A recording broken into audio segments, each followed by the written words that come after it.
सब कुछ आपने आजमाया भी होगा सब कुछ करके, लेकिन आपके स्तर में सुधार नहीं हुआ। मतलब आप 1 लाख का दान कर दो, 1 लाख रुपया, 2 लाख, 10 लाख का दान कर दो, लेकिन अगर आप चमार हैं तो चमार ही रहेंगे, केवट हैं तो केवट ही रहेंगे, उसमें अहिर हैं अहिर ही रहेंगे, उसमें चेंज नहीं होगा। मैं आपको बताना चाहता हूं चेंज आपका कैसे होगा, उसको समझिएगा ध्यान से। चेंज नहीं, आप बताओ इतना दिन से पूजा पाठ सब कुछ किए, कोई चेंज हुआ? कौनो केवट बाबन हो गया? कौनो चमार जौन बाबन हो गई? भैया बताओ, पूजा पाठ के से धर्म कर्म के कौनो चमार अगर बा हो बाबन या बाबा ने कह दो कहाँ है चमार भाई तू आज से बाबन हो गया, ऐसा नहीं कहे ना कभी।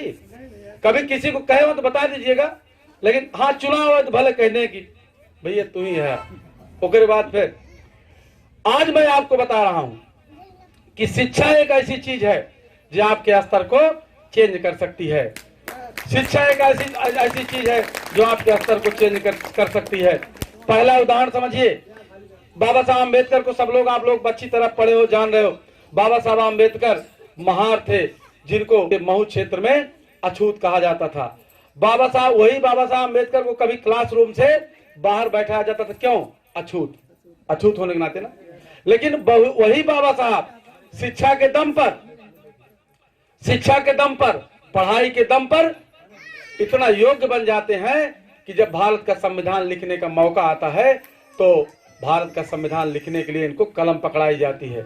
अब आप बताइए, या एक चमार ऐसे न हो जो दान पुण्य केस जौन कथा जगन्नाथ के भात दे 20 लाख रुपया खर्च के वो खड़ा हो जाए, और एक पढ़ लिख करके जो डीएम बन गया वो खड़ा हो जाए। दोनों अगर खड़े हो जाएंगे तो नमस्ते किसको मिलेगी? जो डीएम बनेगा। मतलब कि सामाजिक आपके स्तर में चेंज कहां से हुआ? शिक्षा से हुआ ना। अगर शिक्षा ना होती तो डीएम न बनता हो, और डीएम अगर न बनता तो धन चाहे जितना हो जाए धन चाहे जितना हो जाए तो चाहे जितना धन लुटाए जाए, लेकिन आपके सामाजिक स्तर में चेंज नहीं हो सकता। सामाजिक स्तर में चेंज होगा, ये बात समझिएगा बहुत बारीकी से। सामाजिक स्तर में चेंज होगा तो शिक्षा से होगा। शिक्षा से आपके स्तर में चेंजिंग हो रही ना। इतने नहीं, शिक्षा तो वो चीज है कि सामाजिक स्तर आपका चेंज होगा, आर्थिक स्तर चेंज होगा। यहां तक कि आप लोग जो अभी हमारी माताएं बहनें बैठी हैं, ध्यान दें, ये चाहती हैं कि बढ़िया खूब पढ़ी लिखी सुंदर नौकरी चाकरी करने वाली पतोह मिले। अगर आप चाहती हो कि पढ़ी लिखी नौकरी करने वाली पतोह मिले तो आपको अपने लड़कों को पढ़ाना होगा, अपने बच्चों को पढ़ाना होगा। जब तक आप अपने बच्चे को नहीं पढ़ाओगे तब तक आपको मनपसंद बहू नहीं मिल सकती। और अगर आप चाहती हो कि दामाद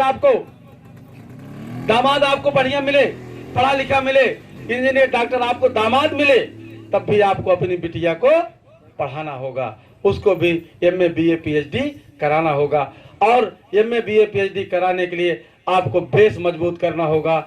मतलब अगर आप इच्छुक हैं शिक्षा के लिए, अगर आप इच्छुक हैं, यथासंभव आपकी मदद की जाएगी। और इन बच्चों की शिक्षा को जो है कंटिन्यू करने के लिए हम खुद भीख मांग करके इन बच्चों के लिए जो है कोचिंग के लिए जो पैसा कम पड़ेगा उसको मांग करके यहाँ भिजवाने का काम करेंगे। क्योंकि मुझे पता है मुझे ये बात मालूम है कि अपना खोया हुआ राजपाट अगर कोई ला सकता है तो यही बच्चे ला सकते हैं, या इनके आने वाली पीढ़ी लाएगी। अब हम लोग जो है अगर हम इन बच्चों को इस तरह से अगर हम इनको मोटिवेट नहीं करेंगे, इनको संभालेंगे नहीं। साथियों, यहाँ एक चीज और जरूरी है, ये चीज और जरूरी है। हाँ, इस पे आप लोग तैयार हो गए कि इस कोचिंग को चलाने के लिए 150 रुपया चंदा देने के लिए कितने लोग तैयार हो गए? हाथ उठाइए भाई। तू सब खाली कथम चंदा देबू? मैं बता रहा हूं आपको, हो सकता है किसी ने बताया होगा यह काम करने से होगा, ये काम का आपका बच्चा है पढ़ लिख करके आपके बीच में आया, पूरी हर किताबें पढ़ करके मैंने देख लिया है। शिक्षा से बड़ा कोई दान नहीं है दूसरा, और शिक्षा से ज्यादा आपको आगे बढ़ाने वाला कोई काम और हो नहीं सकता है। चीजें बता हो सकता है पंडित जी ने बताया हो, मौलवी साहब ने बताया हो कि ये कर लीजिए वो कर लीजिए, लेकिन आज आपका बच्चा पढ़ लिख करके, हमारे बाप दादाओं को पढ़ने लिखने का अधिकार नहीं था, इसलिए उनको जो बता दिया गया वही मानते चले आए, वही आजमाते चले आए। लेकिन आज आपका बच्चा पढ़ लिख करके आपके बीच में बताने आया है कि शिक्षा से ही आगे जा सकते हो, शिक्षा से ही तरक्की हो सकती है। और फिर दूसरी चीज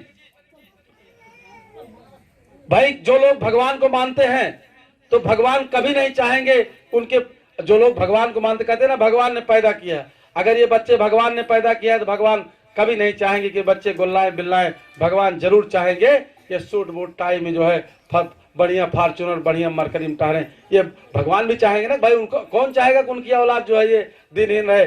और जो बाबा साहब अम्बेडकर को मानते हैं, बाबा साहब के मिशन को मानते हैं, तो जिस दिन आप शिक्षा के क्षेत्र में दान देना शुरू कर दोगे, इन बच्चों के लिए 2 रुपया 5 रुपया 10 रुपया दान देना शुरू कर दोगे, उसी दिन से आप जान लेना कि आपने बाबा साहब के मिशन पे काम करना शुरू कर दिया, अन्यथा आज तक आपने काम नहीं किया। जिस दिन आप इन बच्चों के लिए, इन बच्चों की पढ़ाई के लिए, इन बच्चों की पढ़ाई के लिए आप कहने का काम शुरू कर दोगे कि बेटवा चला 1 घंटा पढ़ा 2 घंटा पढ़ा, और जिस दिन आप ये काम शुरू कर देंगे और एक 10 रुपया 5 रुपया महीने भर में 100 रुपये के दान शिक्षा के लिए आप देना शुरू कर देंगे। इन टीचरों को जो यहाँ कोचिंग चलाएंगे, कोचिंग पढ़ाएंगे, इनके लिए दान देना शुरू कर देंगे, उसी दिन से आप मानिएगा कि आप जो है बाबा साहब के मिशन के लिए जो है काम करना शुरू कर दिया है।